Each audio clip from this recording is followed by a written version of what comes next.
Halo, kita udah gasik ini pagi-pagi di SMK Telkom karena mau jadi juri LKS tingkat Kabupaten Banyumas ya.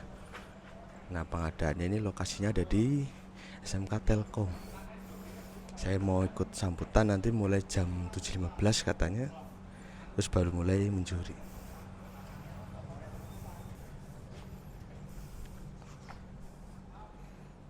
Ini tempat untuk nanti lombanya.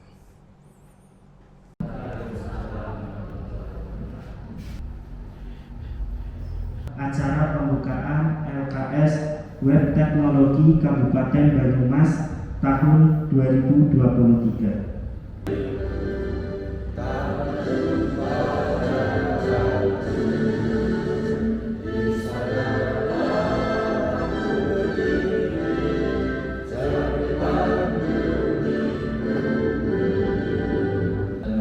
Bismillahirrahmanirrahim. Acara Lomba Web Teknologi 2023 saya nyatakan dibuka.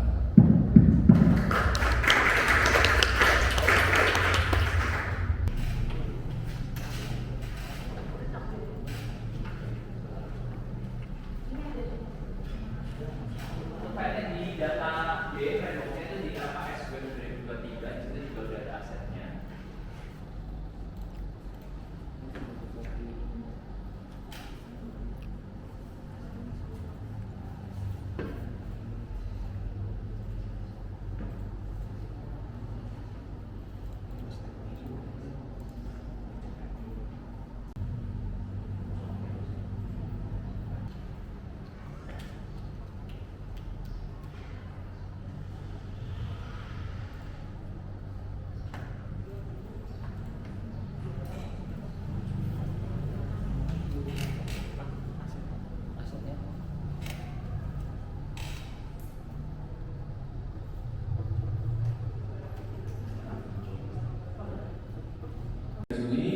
Dari Pak Bangun dan Pak Anton ya. Nanti ada 3 aspek penilaian, masing-masing punya kriteria yang berbeda-beda ya. Lagi ngerjain yang mana ini?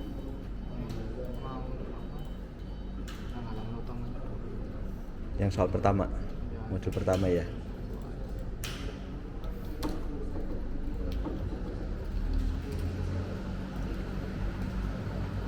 Ini lagi mengerjakan yang mana dulu? Untuk soal pertama yang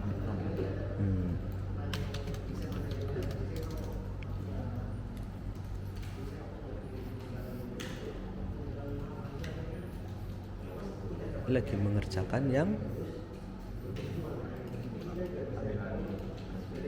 masih yang modul pertama ya.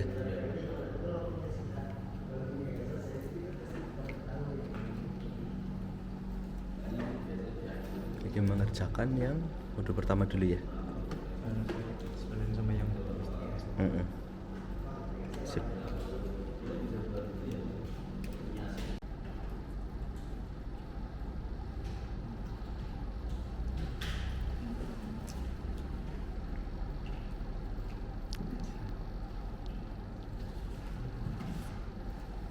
Sampai mana nih langkahnya?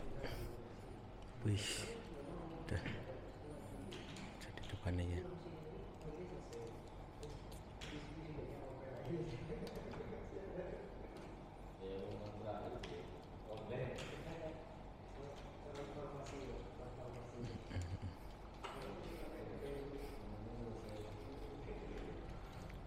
Oh, udah sampai mana? Ada yang bisa dilihat?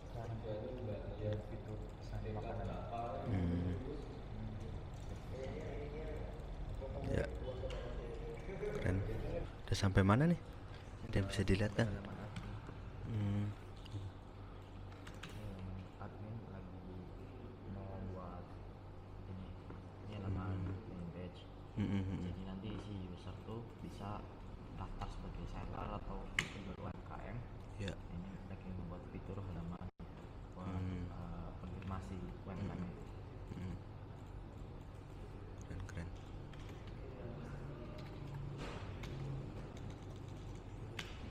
Sip. Udah sampai mana ngerjainnya? Halaman awal Mm-mm. udah selesai.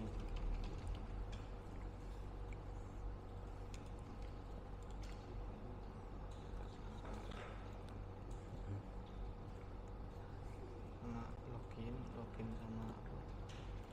Mm-mm. Loginnya itu kalau ke dashboard pakainya nomor HP bukan email. Mm-mm. Nah sekarang lagi buat grup ini. Iya. Kan ada kategori makanan, Mm-mm. varian makanannya. Mm-mm. Aku lagi buat grup itunya. Mm-mm.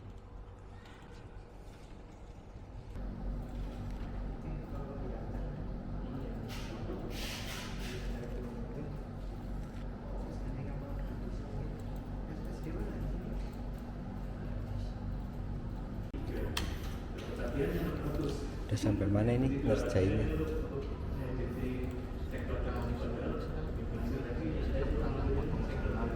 Mm-hmm. Buat artikel. Mm-hmm.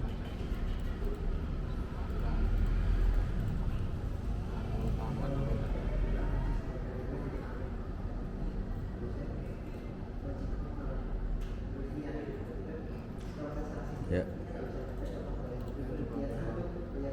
Login sama registrasi admin dashboardnya Mm-mm. yang pakai nomor HP itu.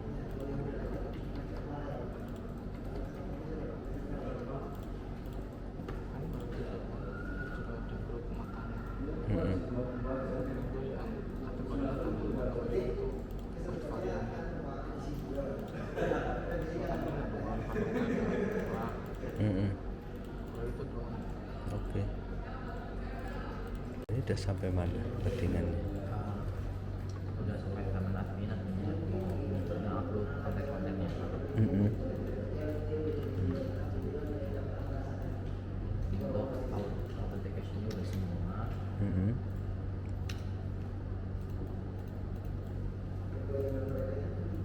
Terus sekarang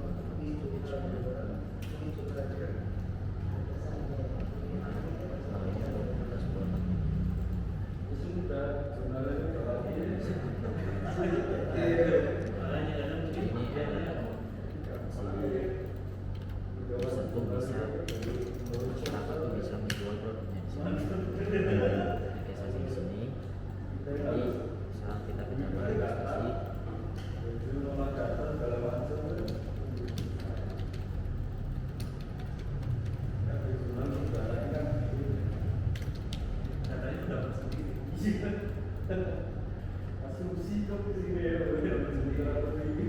Deg-degan not responding.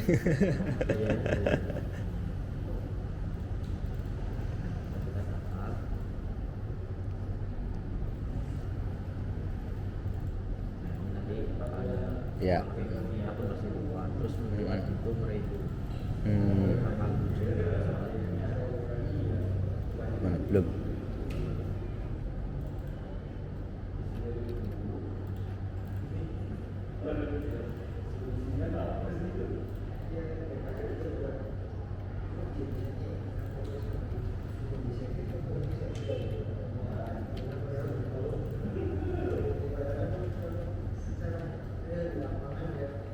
Nanti bakal muncul di surat ini. Mm-mm. Nanti kita bisa klik di tab. Nanti konfirmasi semua, kita bisa konfirmasi si user itu. Mm-mm. Jadi ketika sudah konfirmasi si user, si admin ini bakal mengirimkan email secara otomatis ke si user bahwa Ya. akunnya sudah bisa dipakai. Mm-mm. Oke.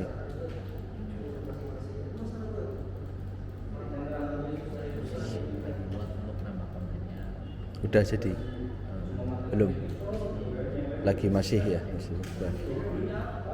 Oke, sip. Kamu udah sampai mana ini? Lagi responsif Pak. Bikin responsif. Udah baru itu.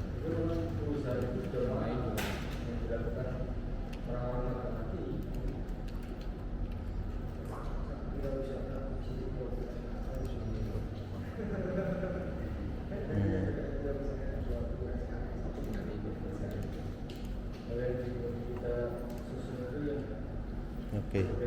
Udah ya, baru itu ya. buat bikin konten dan lainnya belum ya? Apa misal ada crewnya gitu untuk buat kontennya udah? Belum. Oke. Ini.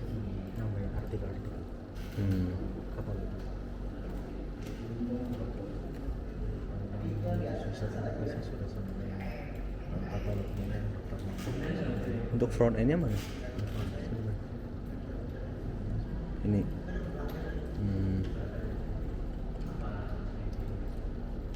Itu udah jadi itu untuk crewnya itu udah bisa.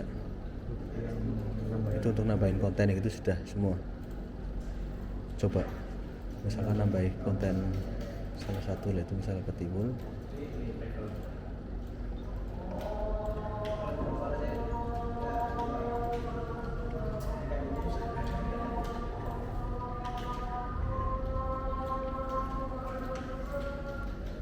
Terus ya tambah.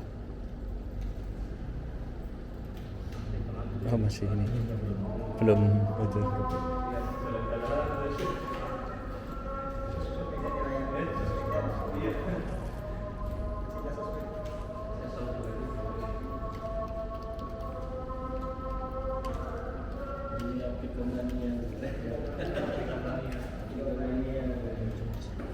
Mana tadi yang ditambahin?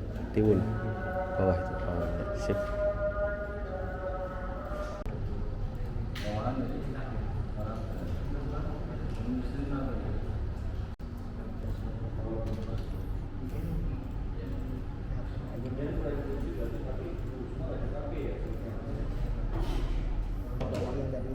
Nah, di sini teks berbagai budaya Banyumas yang bisa kamu lihat di website kami. Nah, ini budaya-budayanya. Kemudian ada kulinernya juga. Nah, di sini kulinernya kita cuma image. Nah, sebenarnya ini kalau kita klik beli kuliner, kita bisa beli kuliner. Tapi untuk function view-nya belum ada. Baru untuk yang Cerudanya. Nah, kemudian ada konten seputar Banyumas. Nah, ini konten pengetahuan seputar Banyumas itu sebenarnya ada kategori budaya dan kuliner. Nah, ini untuk budernya masih kami. Kemudian untuk responsifnya coba step.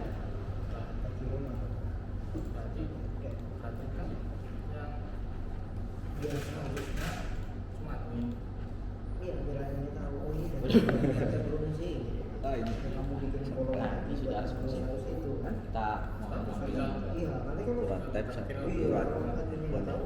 Yang mana yang mau kirim ulang, ya kan? Ini dari mana sih? Kan pada tombol responsif. Kalau minum WA, berarti kan harusnya ada di sini satu kolam lagi kan? Belum terkirim, kalau belum terkirim, nah, dia tombol. Kalau sudah terkirim, tombolnya hilang kan? Nah, kalau Terus sudah terkirim, ketika tombolnya kita klik dia biasa muncul dari tadi yang kamu buat tadi kan? Kan maksudnya gitu kan? Sampai dengan selesai terkirim. Nah, munculnya seperti ini. Ya kan? Kemudian alasan kita memilih selain alasan karena sesuaikan logo, alasan kita memilih warna soft seperti itu biar si user matanya nggak sakit gitu. Jadi ini putihnya kan nggak terlalu putih gitu. Ya. Dan ini ada button-buttonnya. Ya nggak masuk di BO. Terus ini untuk BO otomatis kan BO lagi dia masuk belum gitu kan. Jadi di sini kelihatan kan? Ini memang sengaja kita taruh tengah buat di pojok kiri Terus dari lihat sana kamu apa. balik ini ya. Oke, bisa aja. alasannya biar di mata user itu tertuju ke tengah. Karena biasanya kalau kita megang laptop tuh matanya kan lurus ke tengah. Nah, jadi user tuh langsung lihat oh ini ada daftar home konten kontak kami gitu. Terus untuk elemen aslinya kita juga dominan menggunakan warna biru dan putih-putih soft ini.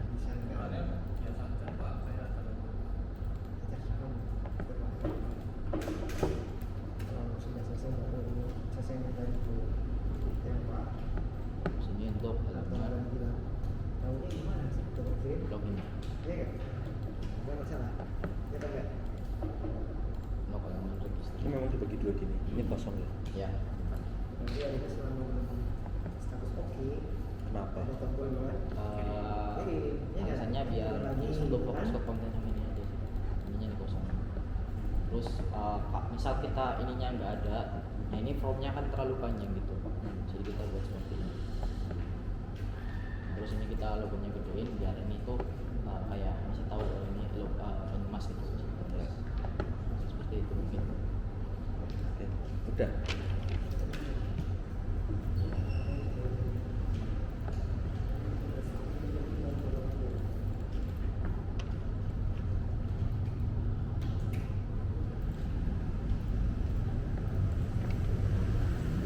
Itu basis data, enkripsi dan keamanan data sama progres. Untuk enkripsi keamanan data di sini kita menggunakan namanya two validation. Jadi di sini ada validasinya.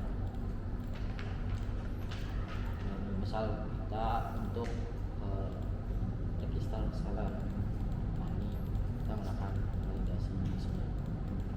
Terus untuk tadi apa aja? Keamanan data, Struktur basis data, enkripsi dan keamanan data, dan grup. oh ya, jadi di sini untuk keamanannya kita mengkombinasi, kemudian untuk CRUD-nya di sini terbagi menjadi tiga. Menjadi tiga, ada CRUD untuk admin, CRUD untuk seller, dan kemudian CRUD untuk user, dan juga ada authentication. Nah di sini kita authentication-nya menggunakan yang dari Laravel, jadi namanya authentication. Nah ini untuk keamanan datanya sudah terjamin seperti itu. Apa pakai bawaan Laravel? Ya, Itu udah jalan semua, tiga itu. udah. Coba.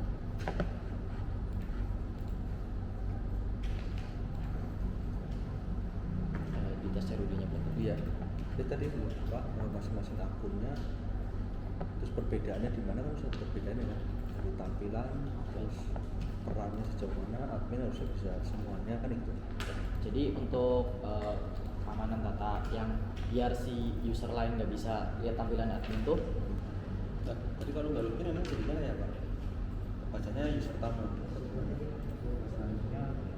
Kan tadi kan katanya kamu harus login dulu kan?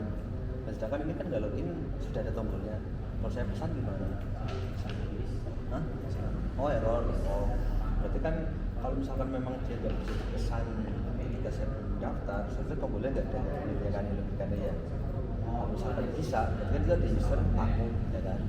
Ataupun ketika diklik harusnya dia karena kan dicek oh ternyata kamu punya akun disarankan untuk mendaftar, jadi tombol pesannya tetap ada kan logikanya gitu ya. Berarti kamu bisa pesan tapi kamu belum punya akun, disarankan untuk mendaftar. Tapi kalau dia sudah punya akun langsung login aja nggak usah pesan ya. Ada lagi nggak? Cukup.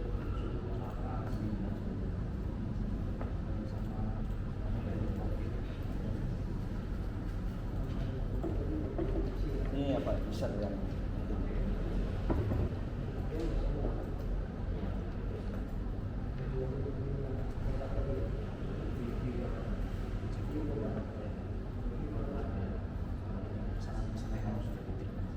dia udah pesan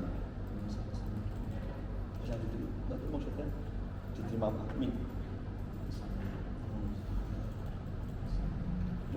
Itu sebagai pengguna kalau mau pesan tetap harus keluar dulu, harus ke beranda dulu baru bisa pesan. Tadi kan login ya, login langsung ke halaman dashboard sebagai pengguna.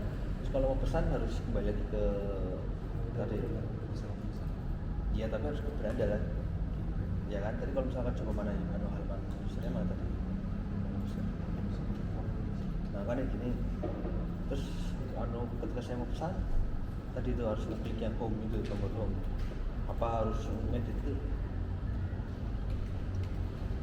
Nah, kalau user biasa bingung kali harus ngedit URL-nya. Itu kan kalau kamu sebagai developer. Kalau bukan sebagai developer kan saya tahunya klik.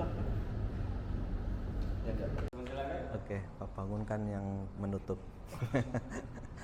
Oke, selamat sore teman-teman semuanya. Selamat lah, tepuk tangan lah buat kita semuanya. Masih ini ya udah bekerja keras ya, terima kasih. Kalau saya sih paling ini masukannya singkat aja karena tadi udah diborong sama Pak Irfan. Kita di sini bukan lagi ngelihat teman-teman bisa CRUD doang ya. Create, read, update, delete ya. Kalau lihat di soalnya kan itu ada beberapa poin menu yang harus dinilai, dan tadi kan saya satu-satu juga udah menjelaskan ya poin-poin apa aja yang saya nilai gitu kan. Salah satu poin besarnya kan UI, UX seperti itu tadi, dan ada subpoin-poinnya lagi. Nah kalau saya sih tadi mencoba terbawa bagaimana ketika UI-nya itu pastinya nyambung ke UX. Otomatis kan ini mereka jadi satu kesatuan tuh. Bagaimana ketika diklik seperti ini munculnya apa, terus kita sebagai user merasakannya seperti apa ketika sebuah tombol atau aksi diklik kayak gitu kan. Tadi kan kayaknya semua nyaris saya ngasih taunya seperti itu kan. Habis ini kliknya kemana? Terus saya taunya itu berhasil atau enggak seperti apa? Terus saya taunya ini adalah usernya adalah admin atau user biasa itu seperti apa? Nah, itu penting karena kan tadi teman-teman udah dikasih soal dan ada temanya kan. Nah, saya mencoba mendalami itu dan mencoba masuk ke situ. Jadi teman-teman ketika membuat sesuatu ya jangan hanya sebatas ini klik ya hanya nyimpan terus ini berhasil, enggak seperti itu kan, tetap harus ada rentetannya. Saya klik simpan, ada apanya lagi, misalkan kita di sini tadi pakai tema ya, ada color palette-nya kan, color pattern-nya ya. Nah itu harus bisa jadi kan ya selaras lah. Kalau nggak selaras, tadi di beberapa teman kok, nggak cuma salah satu orang. Nah, ini seolah-olah kok kayak saya udah ke dunia yang baru, dunia berbeda lagi. Padahal ini masih satu kesatuan, satu aplikasi. Misalkan kita lagi di Tokopedia atau Shopee itu kan ya, Tokopedia hijau. Ketika kita masuk ke menu-menu mana, bahkan sampai ke akunnya Shopee-nya atau Tokopedia-nya kan, itu masih warnanya hijau ya. Ya kan, itu dunia nyatanya kan ya gitu kan, ketika aplikasi nggak tahu-tahu berubah jadi ungu. Apakah Tokopedia ini make aplikasinya Shopee atau apa gitu, kok bisa berbeda. Nah itu kan ini pengalaman. Tadi UI itu juga membentuk pengalaman pengguna kan. Saya jadi kaget kan, loh ini saya masih di aplikasi yang tadi saya akses bukan? Nah kayak gitu, itu teman-teman harus dipertimbangkan betul bahwa itu satu kesatuan, nggak bisa dipisah. Walaupun misalkan teman-teman ya ini saya jago lah, ini bisa merubah warna, ini bisa merubah gradien, tapi kan semua ilmu nggak harus dipakai. Oh saya bisa warna, bisa ini, bisa gradien, begitu dimasukin ternyata ini nggak selaras dan jadinya nggak bagus sih gitu. Tadi itu jadinya kan, kok ini masih di aplikasi ini apa udah berubah jadi aplikasi lain sih? Oh masih satu aplikasi. Seperti itu sih. Jadi ya user interface, user experience kan, antar muka pengguna sama pengalaman pengguna. Ini harus nyambung nih, satu kesatuan. Nggak bisa berbeda jauh bahkan. Termasuk warna kan ini pengaruh ke rasa ya, ke rasa. Oh kalau berhasil, kalau teman-teman mau pakai di manapun, kalau berhasil biasanya tanda warnanya apa?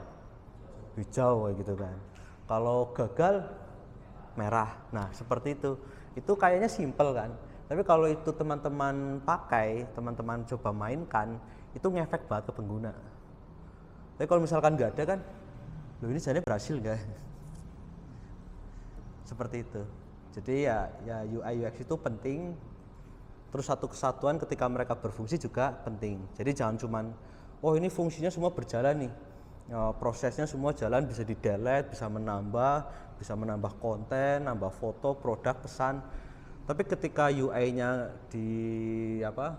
UI dan UX-nya itu disingkirkan, ya jadi aneh kan, aplikasinya jadi terlihat kurang bagus. Tapi kalau misalkan UI UX-nya bagus, aplikasinya mungkin di dalamnya compang-camping, mungkin bisa tertutupi. Tapi bukan mengutamakan UI UX ya. Seperti itu. Jadi ya teman-teman tadi butuh keseimbangan tadi antara UI dan UX-nya itu satu prosesnya nyambung. Benar-benar tempatkan diri teman-teman bukan sebagai developer. Bukan misalkan saya mau ke home ya harus ada aplikasi tombol home. bukan saya menghapus URL. Itu kalau developer. Kalau orang biasa masa saya mau ke home nih, hapus URL-nya kan kayaknya nggak mungkin. Nggak mungkin lah. Itu developer lah yang seperti itu. Gitu ya. Oke. Ya itu masukan dari saya. Terima kasih. Silakan Pak Banu. Saya menutup aja ya, terima kasih Pak Anton. Sebenarnya semua udah bagus. Nah, yang mungkin menjadi apa ya, concern itu adalah mungkin manajemen waktunya ya. Manajemen waktunya kan ini kan waktu singkat. Jadi saya lihat tadi beberapa saya muter-muter itu ada yang masih utak-utik di tempat semula kayak gitu ya, belum mengerjakan mungkin modul lain yang sekiranya mungkin malah lebih cepat gitu. Nah, harusnya ada strategi untuk mengerjakan itu. Misalnya lombanya nanti tingkatannya lebih besar kan mungkin skop programnya lebih besar. Nah kalau kita terus-terus utak-utik di satu tempat yang sekiranya justru malah memperlama, itu kan nanti malah akhirnya tidak bisa terselesaikan semua. Nah itu mungkin sebaiknya ke depan manajemen waktunya diperbaiki. Jadi misalnya ini ada tadi kan UI UX penting ya tampilannya misalnya. Kalau tampilannya sekiranya sudah mencukupi, bisa pindah ke modul lainnya sehingga tadi saya lihat tadi beberapa tabelnya udah bagus-bagus, ada mau merencanakan ini itu, tapi ketika dieksekusi yang ini belum, yang itu belum, ada yang belum selesai bagian A, bagian B, padahal secara konsep mungkin sudah bagus semua ya. Mungkin karena manajemen waktunya tadi ada satu tempat yang di situ terus gitu ya. Nah, harusnya bisa coba move on dulu yang ke yang lain, nanti balik situ lagi. Jadi nggak di situ terus akhirnya apa ya, yang lain kan akhirnya jadi apa ya ketinggalan gitu. Mungkin ke depan harus dipikirkan juga mengenai manajemen waktu supaya penyelesaian itu bisa lebih optimal. Nah, untuk lainnya sih saya sudah cukup salut lah ya, ini apalagi ini tadi ada yang jurusannya berbeda dengan yang diperlombakan gitu kan ya, terus ya latihannya juga luar biasa. Saya lihat tadi secara programming juga ya udah bagus ya, jadi tinggal sebaiknya ketika kita programming kita juga memahami apa yang kita ketik gitu ya. Nah ini kita lagi ngapain sih kan? Kemudian ini ada tabel nih di apa namanya di database. Meskipun tadi di Laravel misalnya kan ada beberapa tabel yang dia dihasilkan secara otomatis. Minimal kita harus tahu, oh ini ada tabel migration, oh ini tabel row, karena kan tidak selamanya nanti troubleshooting itu hanya di programming ya. Kalau programnya nggak jalan-jalan, Anda harus masuk ke database. Anda harus tahu ketika buat Laravel tabel yang ini buat ini. Saya mau kembaliin lagi ke semula gimana caranya? Iya. Atau misalnya tadi ada misalnya kehapus semua sih gimana nih? Kenapa bisa terhapus semua? Misalnya seperti itu. Jadi sebisa mungkin kalau kita pakai framework, kita tahu konsep awalnya. Ya, oh ini framework ini, nanti sambil kita pengen tahu Anda itu memahami nggak sih yang kita baca. Itu sebaiknya nanti ke depan sambil dicek lagi pakai Laravel, pakai pluginnya ini, berarti tabel ini saya harus tahu nih kok muncul tabel ini, pasti ada fungsinya kan, mungkin tiba-tiba tabelnya ada nggak ada itu mungkin perlu di sama manajemen waktu tadi. Mungkin dari saya itu aja, saya rasa cukup bagus. Ini semuanya tadi ya disampaikan Pak Ivan tadi. Kalau ini jadi satu tim kan malah luar biasa ya, ngerjain project bareng, ada yang pintar UI, ada yang pintar programming. Cuman masalahnya kan ini kan namanya juga kompetisi ya, jadi kan pasti ada 1, 2, 3, 4. Tapi semuanya sudah cukup bagus lah ya untuk dijadiin satu tim ini, saya rasa cukup bagus. Jadi bisa membidangi masing-masing bagian. Tadi kan udah kelihatan mungkin ini orang cocoknya di bagian A, B, C, D. Nah, cuman masalahnya kan ini kan kita satu standar ya Pak ya, buat lomba jadi satu programming semua. Barangkali ini kalau jadi tim malah lebih.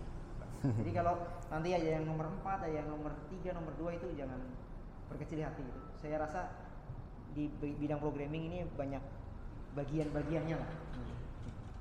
Mungkin itu saja, terima kasih. Saya kembalikan Pak Anton. Pak Irfan. Kembali ke Pak Anton, Pak Irfan ya. Ya, jadi ini penjelasan dari Yuri